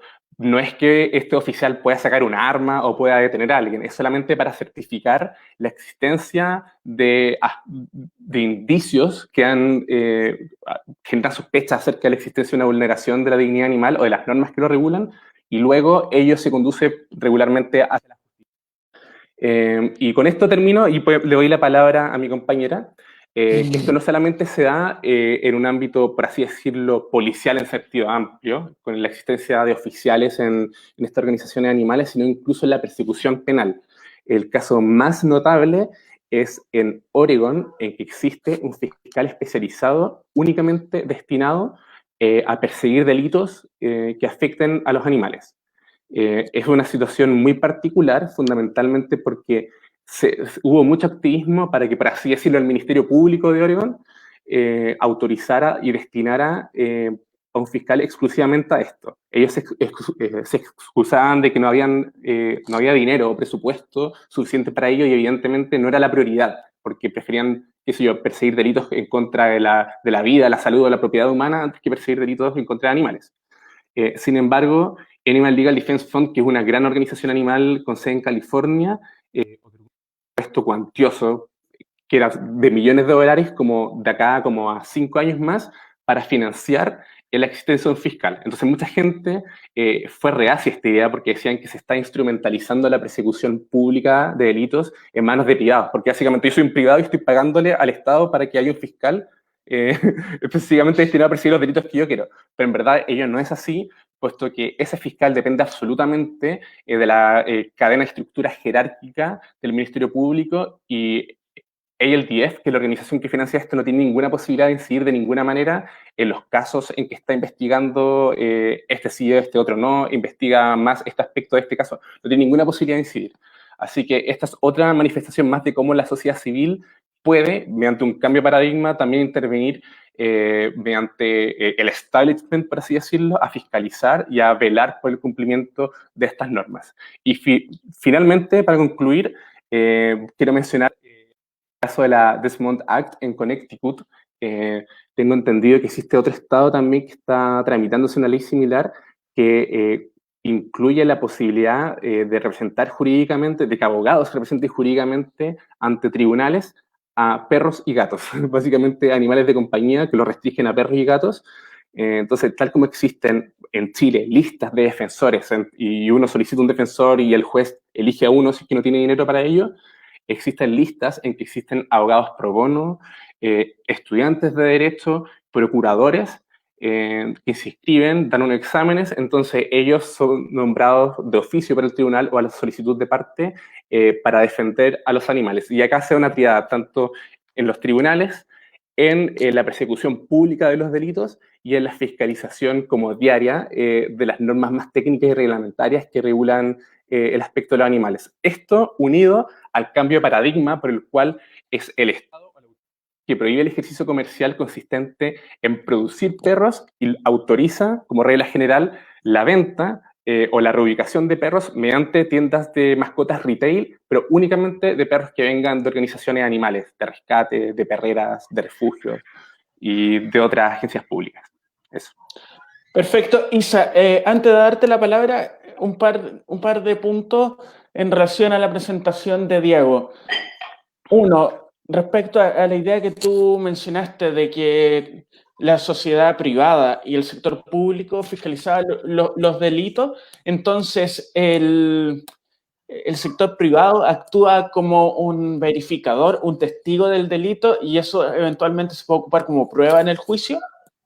Claro, efectivamente, es el Estado el que confiere el carácter, por así decirlo, de ministro de fe. Básicamente, el ministro de fe es alguien que puede certificar algo, por así decirlo, en términos simples, que va a constituir una prueba en sí mismo, como por ejemplo un notario, que dice, efectivamente, esta es la firma que corresponde a tal señor, un conservador, o incluso un carabinero, cuando uno va a hacer una denuncia. En este caso, esa potestad de certificar, por así decirlo, condiciones fácticas que supongan o que revistan el carácter de un delito relacionado con animales, es compartida por el Estado en sentido amplio, junto a grupos intermedios, por así decirlo, que están relacionados con animales. No es que cualquier persona pueda ir a hacerlo, uno puede ir y denunciar efectivamente, pero no va a tener el carácter de prueba, ese carácter probatorio, sino es efectivamente un oficial certificado de una organización animal reconocida por el Estado y autorizada para esos efectos. Y en ese sentido hay un comentario de Lucía Josefina Zapata que dice, respecto al punto que estamos conversando, debería de existir en Chile fiscalización compartida con la sociedad civil, ya que no todos asumen que tienen que fiscalizar, sino con cierta presión social para que así la fiscalización se concrete. ¿Tú crees, Diego, brevemente para darle la palabra a María Isabel Pavés, que sería posible generar ese sistema compartido acá en Chile? Bueno, a ver, yo creo que existe un fundamento constitucional para algunos, porque algunos ven esta idea de que, por así decirlo, los grupos intermedios pueden intervenir desarrollando funciones que el Estado no esté desarrollando, y yo creo que podría ser un modelo exitoso. Sin embargo, también pienso que las características sociológicas, jurídicas, culturales, o que subyacen a la idiosincrasia chilena, son de un país bastante autoritario y vertical, y veo como un poco difícil, al menos hoy en día, que los legisladores puedan cambiar esa mentalidad y que la sociedad pueda comprender que ellos pueden tomar un rol más activo en esto. Pero sin embargo, yo creo que esta coyuntura de esta ley de caza es una oportunidad perfecta para posicionar estas materias en el foro público, para que se discuta y para que todos responsables como adultos de la sociedad reflexionemos acerca de cuál es el Chile que queremos y cómo queremos relacionarnos con los animales no humanos. Perfecto. Isa, tienes la palabra. Sí, bueno, me parece muy interesante lo que comentó Diego en particular. Muchas cosas que no sabíamos, yo creo que aprendimos con su presentación, pero me llamó mucho la atención un punto en particular y creo que es totalmente apropiado mencionarlo acerca de la esterilización de animales. Creo que este es un debate que no se va a poder resolver acá.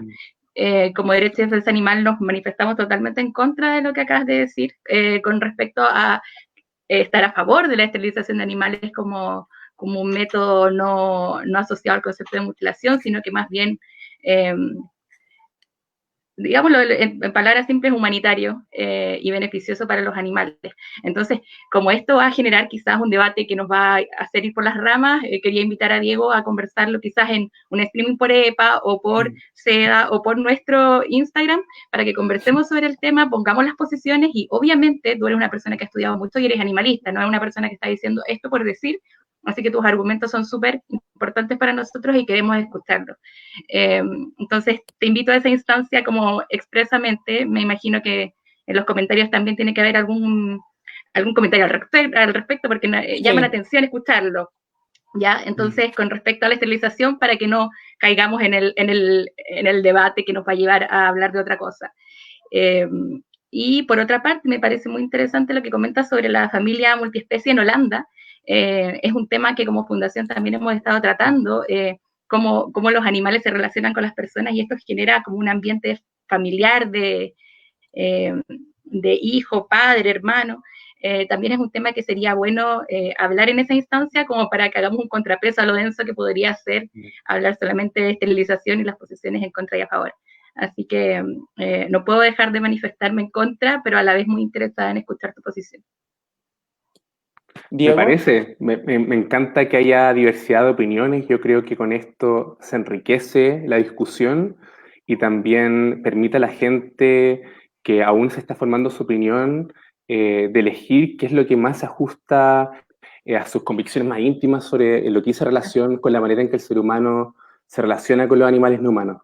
Entendiendo que todos estamos remando hacia el bien de los animales, y estos argumentos tienen que estar fundados, porque a escucharlo a la primera vez puede sonar como, estoy segura que mucha gente está muy en contra de lo que dijiste, y puede ser porque no ha escuchado tus argumentos con calma. Entonces hay que dar esa instancia para que todos entendamos bien de qué se trata, y también la posición contraria que tiene todo asidero también de ser discutida y conversada.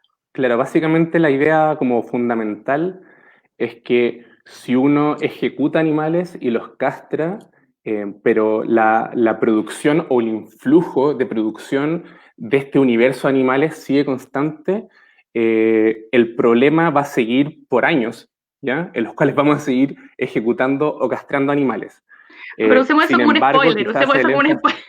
Sin embargo, quizás como lo medular va por regular o restringir la producción de animales, sobre todo de aquellos de raza. Ya existen argumentos de fondo muy grandes respecto a las enfermedades físicas y psicológicas que la endogamia o la falta de diversidad genética se genera a causa de los criadores de perros y su ejercicio comercial, además de los actos de crueldad que muchas veces están relacionados con los perros de raza por el criador, e incluso, por ejemplo, en aquellos elementos culturales que sirven para legitimar el discurso racial dentro de la producción de animales, que es, por ejemplo, los shows de perros, en los cuales se premia, no sé, al labrador más lindo, que refleja más las características raciales. O sea, todo esto, si partimos de la base del antiespecismo, cada vez estas ideas, si las manoseamos, se van volviendo más difusas, y no podemos olvidar también de que la esterilización es una mutilación, y la razón por la cual normalizamos y podremos pensar que es buena la mutilación es porque de alguna manera está afectando al ser humano directa o indirectamente. De manera que eso supondría la intervención corporal de otro ser que para mí tiene la misma dignidad que yo mismo, para satisfacer un fin societario dentro del espectro cultural humano. Sí, yo creo que adhiero con tu punto en lo teórico, en el estudio del antiespecismo. Me parece que es un argumento teóricamente infalible, porque efectivamente cuando hablamos de esterilización hablamos de beneficio humano para poder solucionar el problema. El problema es cuando nosotros manifestamos esta idea en público, la gente no siempre quiere teorizar sobre el antiespecismo. Entonces, de repente la gente lo toma como que va a pasar en la práctica, o muchos no estudian derecho, entonces eso se puede malinterpretar, y para que no se malinterprete, te invito a esta instancia en que podamos hablarlo con más calma. Pero entonces cerramos ese punto y ahora volvemos hacia el tema de los perros asilvestrados y la caza de ellos. Diego, tú hablaste de distintos casos a lo largo del planeta en relación a qué se ha hecho con los perros en las llamadas áreas silvestres y o rurales. Y en ese sentido, de todos los casos que tú analizaste, ¿qué elementos destacarías y cómo esos elementos que tú destacarías crees que se podrían aplicar a Chile? Bueno, yo creo que es esencial, como ya señalé, abordar de manera enérgica la causa fundamental de la existencia de perros abandonados y la existencia de perros silvestrados de manera ulterior, que es la producción o el ejercicio comercial de producción de perros. Yo creo que una opción buena sería prohibir la venta de perros que provengan de criaderos o de gente que se dedique como actividad económica a cruzar perros para venderlos, y autorizar la venta de aquellos que estén siendo reubicados o que provengan de organizaciones de rescate. Un matiz o una manera más tenue de enfrentar el problema de raíz sería establecer impuestos altos respecto de los perros que provengan de criaderos, pero también es esencial, por un lado, la existencia de una fiscalización fuerte. Si no, vamos a crear un fiscal especializado. Por último, crear este sistema que permita certificar a oficiales de grupos intermedios que puedan ir y actuar como ministros de fe frente a esta clase de casos, y obviamente introducir algunos cambios en la ley solito que permitan hacer efectivas las acciones educativas que son esenciales, porque simplemente el ordenamiento jurídico supone, en mi opinión, la cristalización del orden político vigente, y por mucho que cambiemos nominalmente una ley o la Constitución o un reglamento, el problema no se va a solucionar si es que desde abajo, culturalmente, no estamos listos para hacer esa transición a cooperar activamente en un sistema más justo para con los animales no humanos. De hecho, hay una frase que recuerdo que personalmente la dijo la abogada Ariadna Berois en una entrevista que le hicimos para epanews.cl, en donde mencionó: las leyes tienen que reflejar los cambios sociales. Y esa frase no se me ha olvidado nunca, porque claramente eso es lo que tiene que reflejar el sistema jurídico. Obviamente puede generarse algún desfase por la discusión y todo el proceso de una modificación legal, pero es el fin último, por llamarlo de alguna forma. ¿O no, Diego?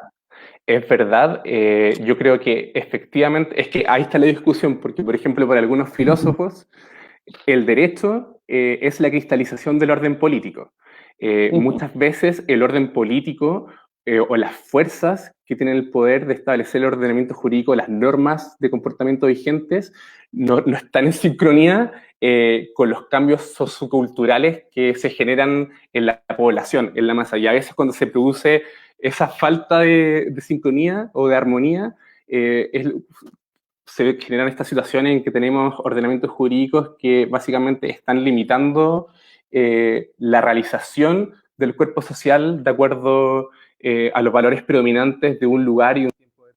Pero yo creo que efectivamente es súper importante, además de introducir cambios legislativos o cambios, por así decirlo, nominales, por ejemplo, en la Constitución o en leyes, es importante trabajar desde abajo. Si no, podemos incurrir en situaciones similares a la de algunos ordenamientos jurídicos que son vecinos a Chile, en que tienen latas constituciones de decenas y decenas de páginas, un catálogo de derechos para distintas clases de personas, de animales, de naturaleza, pero al final son impracticables dichas normas o son imposibles ejercerlas en contra del Estado. Perfecto. Diego Montesinos. Dime. Te queremos hacer la siguiente interrogante, que es parte de los comentarios que han surgido por este proyecto. Por un lado, se cuestiona de que a través del proyecto que se está discutiendo en el Senado y también en la Cámara de Diputados, porque como hablamos, hay dos proyectos que actualmente se están debatiendo en el Parlamento. Una de las problemáticas es que uno ataca la idea central de la ley de tenencia responsable, que es el fin del sacrificio animal como método de control poblacional. Y por otro, alude a un tema de que se establece una especie de establecería una especie de autorización para cazar, pero sin una mayor fiscalización. Y Sí. bajo ese contexto, ¿cuál es tu opinión? ¿Cómo se podría salir de esos dos dilemas que se plantean y que se contraponen? Bueno, o sea, lo primero que todo es que como organización animalista obviamente no estamos a favor de ningún tipo de proyecto de ley, porque, o sea, de este tipo de proyecto de ley, porque como ya hemos dicho latamente durante esta charla, no se ataca el real problema que generan, en verdad, el origen del problema de la existencia de perros vagos callejeros o perros asilvestrados. Entonces, desde ese punto de vista, intentar hacer una conciliación frente a estos dos proyectos de ley no resultaría beneficioso para las pretensiones que tenemos las organizaciones que están en defensa de los derechos de los animales. De plano no oponemos de inmediato. En el proyecto de la Cámara de Diputados básicamente lo que se establece es una exención de responsabilidad penal frente a la situación de que una persona mate a un perro, en este caso, en determinadas circunstancias.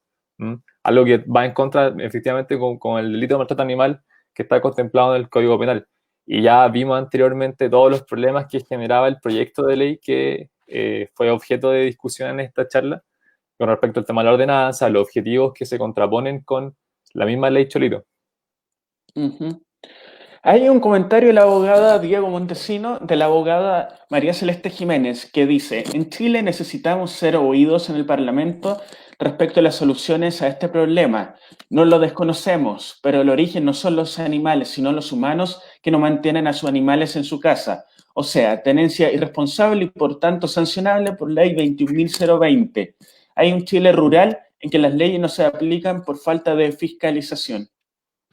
Exacto. Muy de acuerdo con María Celeste, porque al final las leyes, como en general, las leyes no tienen ningún sentido si es que no tenemos o no establecemos controles para que se cumplan, ¿no? O sea, uno podría establecer un catálogo infinito de delitos sobre maltrato animal, pero si no tenemos la capacidad policial o la capacidad del Ministerio Público, de la Fiscalía, para poder perseguir esos delitos, es letra muerta. Ocurre lo mismo con cualquier tipo de ley que se lleve a cabo. Entiendo. Y otro punto que está en relación al proyecto que se está discutiendo, en que entraría en conflicto con el tema del derecho de propiedad, porque todos sabemos que los animales son considerados seres semovientes de acuerdo al artículo 567 del Código Civil.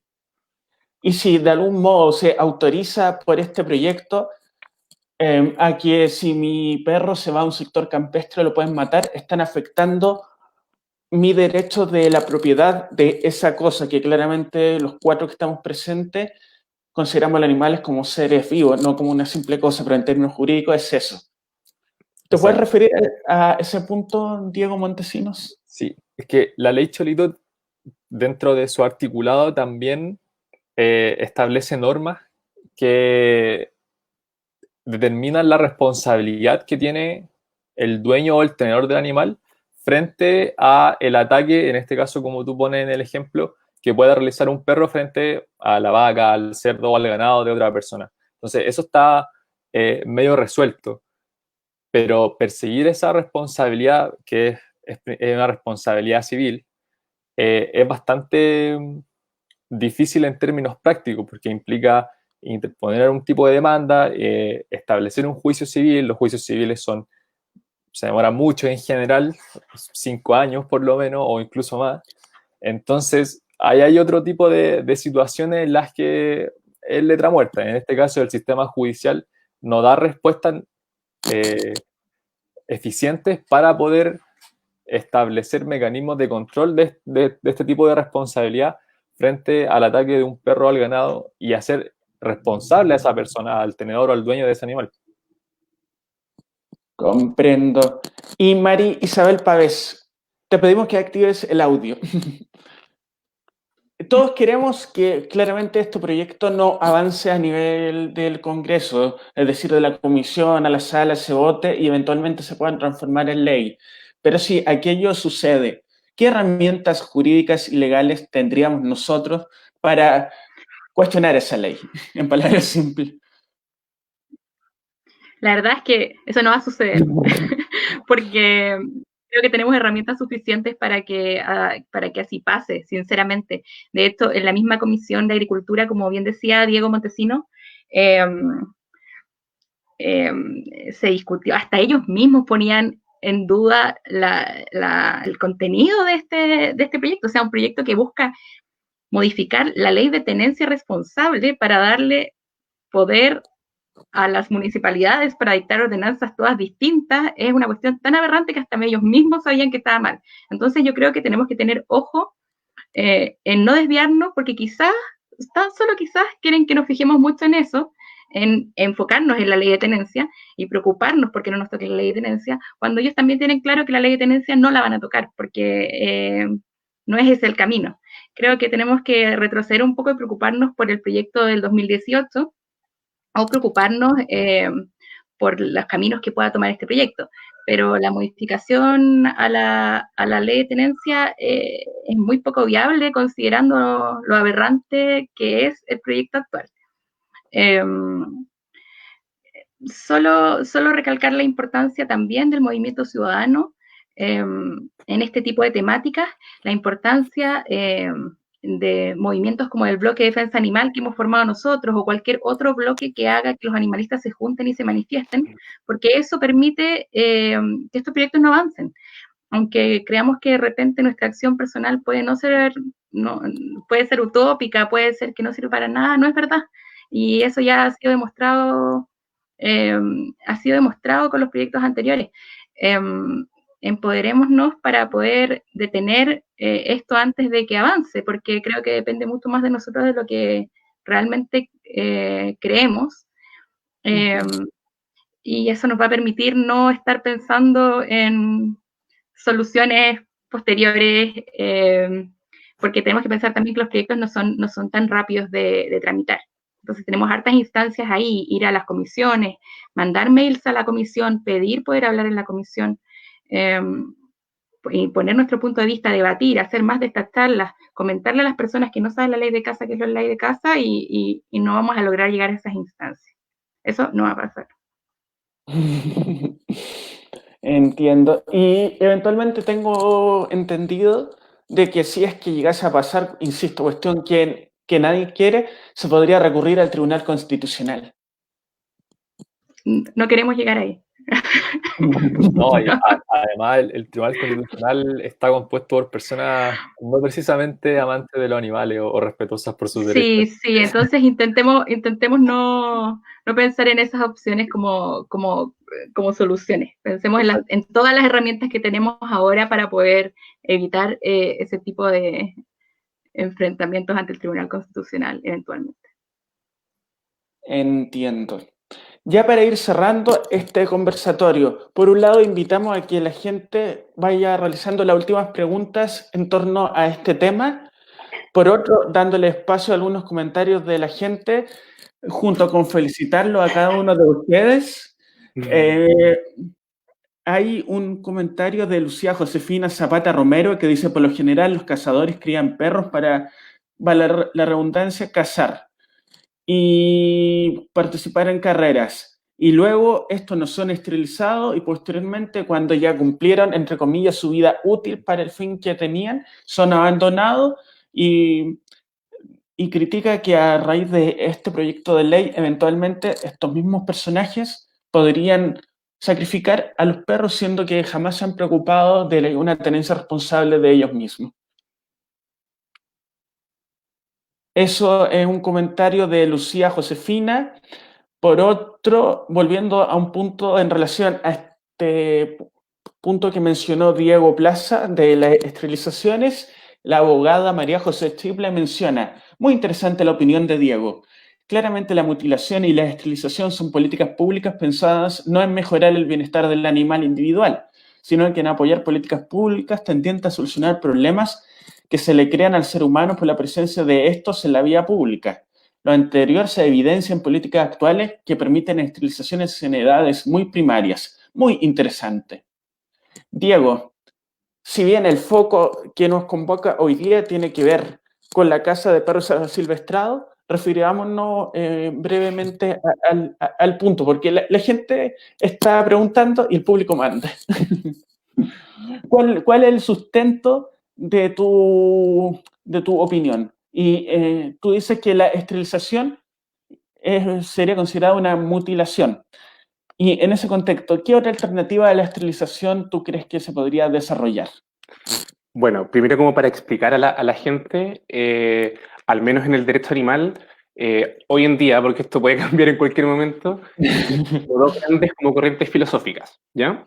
Está el utilitarismo de Peter Singer, por otro lado el abolicionismo de individuos como Francione o Reagan, ¿ya? Bajo una perspectiva utilitarista, voy a explicarlo súper sencillo, se parte de la base de que, por así decirlo, no hay que hacer daño a los animales, ¿ya? Porque los animales son sintientes y se tiene que buscar una solución para vivir en sociedad que maximice el bienestar de todo el grupo, ¿ya? Sin embargo, Luego, en una segunda premisa, se admite causar un daño a algún individuo si es que eso va a contribuir al bien común. Por ejemplo, no hay que dañar a los animales, pero tenemos que comer pollo. Entonces, matemos 300.000 millones de pollo al año, que es como sucede en el mundo cada año. En este caso, bajo esa perspectiva, la mutilación del animal supone un daño a su integridad física para satisfacer una necesidad humana, pero podríamos argumentar, pero esto es por un bien mayor, ¿ya? El bien común, para que no vayan a haber más perros que maten otros animales que hay en la propiedad y después haya que matarlos, ¿ya? Bajo ese paradigma filosófico podemos justificarlo. Sin embargo, desde una perspectiva abolicionista que vela netamente por el bienestar, no quiero hablar de bienestar animal porque se puede interpretar como bienestarismo, velar por la indelibilidad de la dignidad y la individualidad y el valor intrínseco que supone un animal, es injustificable cualquier forma de causarle un daño, sobre todo cuando tenga un fin utilitarista o al servicio del ser humano. Bajo esa perspectiva, así hablando en blanco y negro, sería inadmisible la mutilación animal. Ahora, si somos realistas, por temas como de nuestra cultura, de la fiscalización, de los recursos disponibles o de las capacidades logísticas de crear una política idónea de la noche a la mañana, quizás la esterilización en algún momento puede ser una opción discutible para casos excepcionales, tratando de respetar al máximo la etología del animal, la edad, y como yo lo dije, incluso puede ser incluso recomendada médicamente a perros mayores para que no desarrollen un cáncer, por ejemplo, a la próstata, qué sé yo. Sin embargo, la mutilación en sí misma es la intervención corporal de otro animal con el único fin de servir a un fin humano, ¿ya? Es como discutible en ese sentido y entiendo que haya mucha gente que está a favor de ello como un método quizás como más, no quiero decir cortoplacista, pero como más inmediato para controlar la población canina. Sin embargo, ello, en mi opinión, si es que no va a estar acompañado de alguna otra acción que efectivamente aborde de raíz el problema, como por ejemplo, particularmente la producción constante de animales, eso se vuelve un poco inútil y aún más indigno para el sistema y para el trato que estamos dando a los animales en general.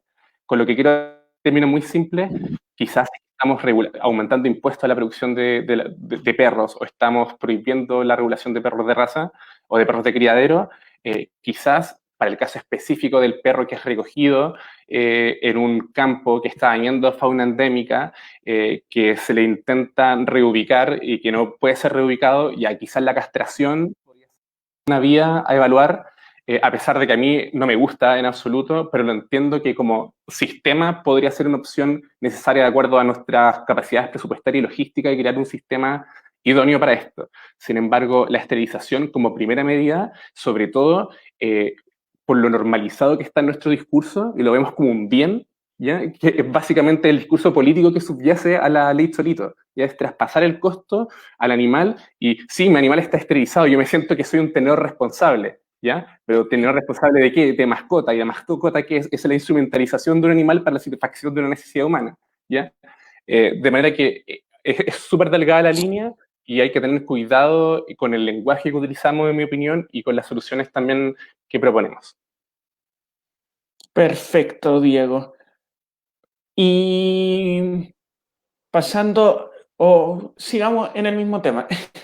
María Isabel, en base a lo que planteó Diego brevemente, ¿cuál es el punto que de alguna manera a ti te produce ruido como parte de la Fundación Derecho y Defensa Animal? Lo voy a hacer muy breve porque de verdad creo que esto da para una instancia aparte. Sí. Creo que me parece que a todos nos gusta, todos los que nos dedicamos al derecho animal, nos gusta mucho la filosofía del derecho animal. El lado académico para nosotros es apasionante, pero o sea, sé que puede sonar ñoño quizás, pero para nosotros es muy entretenido leer sobre las distintas corrientes filosóficas que existen al respecto. En la práctica esto es difícil de expresar y de que la gente lo entienda cuando uno dice el eslogan esterilización es igual a mutilación, y eso me parece peligroso como para las herramientas actuales que tenemos para solucionar este problema. Entonces, va más, no por el fondo, porque también soy antiespecista y estoy totalmente de acuerdo con lo que plantea Diego. Hay un tema que es más de cómo se enfoca públicamente la discusión. Entonces, en estas instancias, de repente, cuando uno no tiene el tiempo para ahondar bien en los argumentos, se puede malinterpretar la forma o sea, el contenido real de la propuesta. Ese es mi tema. No es un tema de que su argumento esté mal. Claramente se funda en un antiespecismo súper claro, conciso, directo y no amarillo. O sea, él está diciendo algo completamente correcto. Pero es más por cómo en la práctica podemos solucionar estas cosas y dar a entender conceptos para la gente, cómo las transmitimos y en estas instancias no se da el tiempo para discutir filosóficamente más sobre esto. Voy a redundar solamente, no puedo decir mucho más en este momento. Es para otra discusión mucho más profunda. Sí, totalmente. Pero que de algún modo este tema que se está discutiendo en este momento es tangente a la situación de los perros asilvestrados. ¿En qué sentido? En que si pensamos en los perros asilvestrados, es una sobrepoblación animal que llegó porque ya sea fue abandonada o sus dueños no están practicando una tenencia responsable con ellos. ¿Y cómo se puede practicar esa tenencia no responsable tomando en cuenta la realidad actual? Claramente va a salir el tema de fomento de tenencia responsable, educación y esterilización. En relación a lo mismo, hay un comentario de Pamela Fabiola Órdenes Barraza, de la Fundación Galgo Chile, que dice: entiendo el punto de Diego Plaza respecto a la esterilización y castración, pero la realidad chilena y de las organizaciones en Chile es brutal. La realidad es brutal. Pero cerremos ese punto y pasemos a otra interrogante en relación a este mismo tema del perro silvestrado para ya ir finalizando este conversatorio.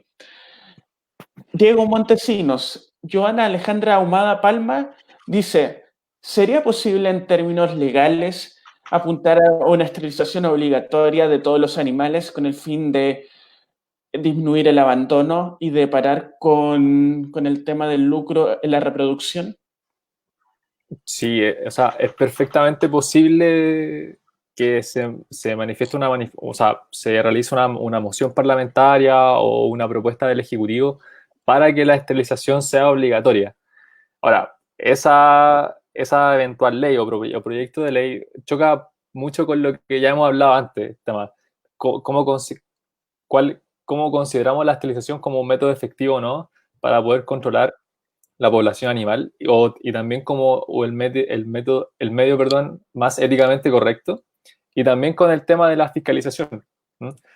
En general, el Estado chileno no tiene una preocupación real, ni siquiera la sociedad chilena una preocupación real por el cuidado y bienestar de los animales. Entonces, se enfrenta con grandes vallas una ley que obligue a la esterilización, que, como lo dije anteriormente, puede quedar en letra muerta por falta de fiscalización, falta de presupuesto, falta de logística. Entiendo. Y ahora, para cerrar, les pido que por un lado cada uno dé un mensaje final y por otro, si faltó algún punto, algo en relación a esta temática que ustedes consideren relevante, que la planteen. Partamos por Mari Isabel Pávez, de la Fundación Derecho y Defensa Animal.